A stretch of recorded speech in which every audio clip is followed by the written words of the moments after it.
So this is a therapist. I don't know his name, but it's from Monster. You know, the Colin Lyle and Eric Mendez story. That girl, I made a video before. About the side chick, right? And it's saddening because in therapy, when you're helping somebody with their issues and they come to that conclusion where they finally can uncover all that trauma and finally actually be vulnerable to somebody, and that therapist is that vulnerable person, a therapist has a professional duty and responsibility to not take advantage of the situation. The person is vulnerable. The person sees you as this person who they need you to be. And so, yes, they're going to quote unquote fall in love with this person. I think it's transference or something like that. I could be wrong. I think it's transference, but they start having feelings because they're technically not being a real person. They're just being everything they need them to be. Again, I'm kind of repeating myself, but he took advantage of that.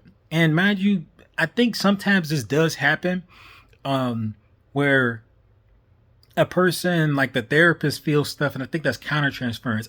I could be wrong. I think the context for that is off, but the definitions are real. Countertransference is when that person, the client, feels something, and the therapist kind of reacts to what the client is saying and what they're doing. They're kind of emotionally responding to it, even though they should be neutral.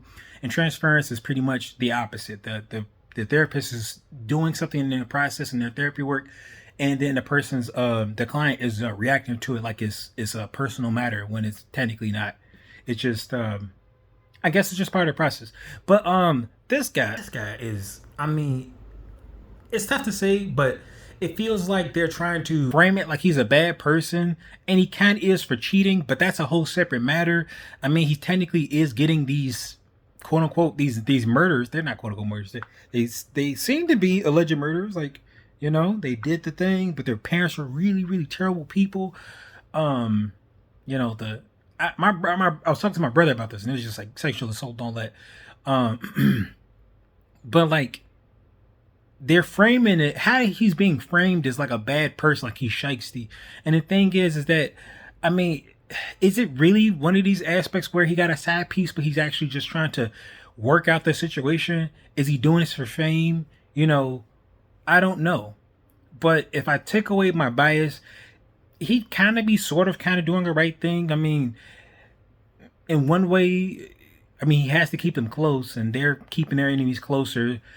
But they have to uncover their baggage because, in terms of psychology, that helps. But at the same time, they're still criminals. They did a criminal act. They committed patricide, or parricide.